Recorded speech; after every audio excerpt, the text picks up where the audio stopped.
Today we're going to clean a kitchen sink, stainless steel. So you will need your blue sponge, bar keepers, and your furniture polish, and your kitchen toothbrush. So the first step that you want to do is if there's anything extra out on their counter, maybe they have sponges or something like that, if there is somewhere underneath that you can stick that out of the way and leave it, I would put it underneath their sink. And here we got some soap, and I'm going to get the sink lightly wet, kind of wash down any grime or anything that's in there. There's a pickle in here, and a squirrel tail. So I'm going to pull all that out before I start cleaning. And I'm going to sprinkle the bar keepers lightly. It doesn't take much. And when you're using bar keepers, you cannot allow the product to get soaking wet. So I'm just going to wet my sponge.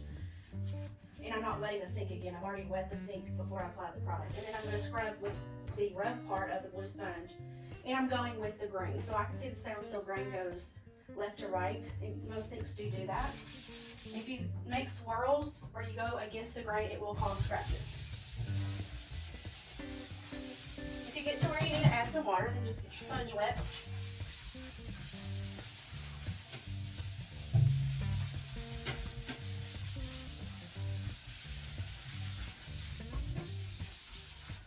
Most sink drains, if there is brown in the sink, it can be scrubbed out.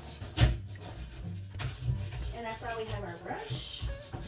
So it's pretty dirty, so I'm scrubbing it first because it's the highest tool that you can use. And then I'm going to go back with even a wetter sponge to clean it there.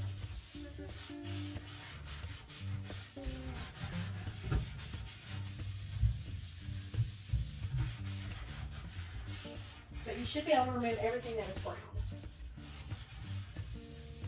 And I'll show you a little trick at the end. Okay, once you've done all that, rinse out the sponge, get all the bar keepers out. And I always rinse it first. And it's powder, so you have to work it down the drain. We'll see when it's all gone. And then I just grab their soap. And I'm going to finish cleaning the rest of the sink, starting up top.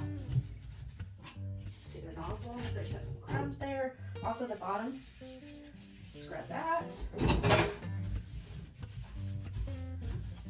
I always hold the faucets on, actually, if I had a long sleeve shirt on or something, then I can get it soaked, so I don't accidentally turn it on. Soap dispensers you need to hold. If you put too much pressure on them, they will break. And clean behind. And then I go ahead and clean again with the soap. So there's something I felt the friction, there was something caked on, so I just scrubbed a little bit more to get that. But the whole point of cleaning again with the Dawn soap is that it removes all the bar keepers residue. So I'm just going to clean my tools real quick before I put them back up.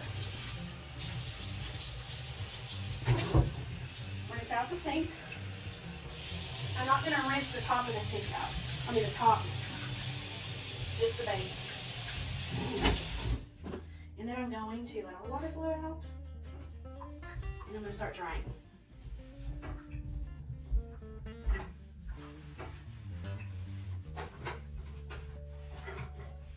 Nope, I see I missed something.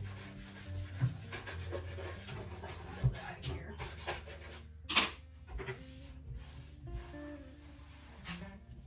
Add their soap dispenser, so we actually clean that off. You need to, you just use your brush, cleanse it, scrub off all the soap. Dry it off and display it.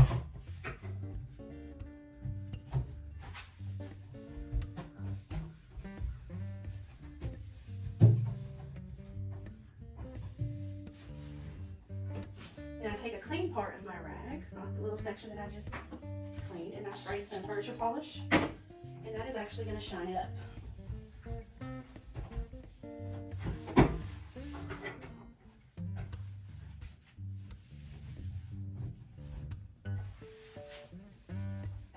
You can use steel wool.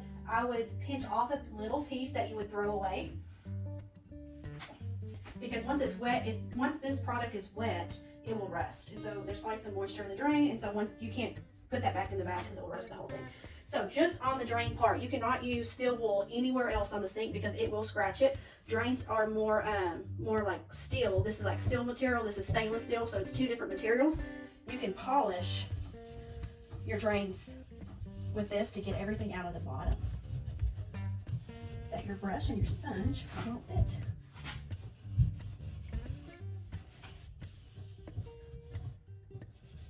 And then you just throw it away when you're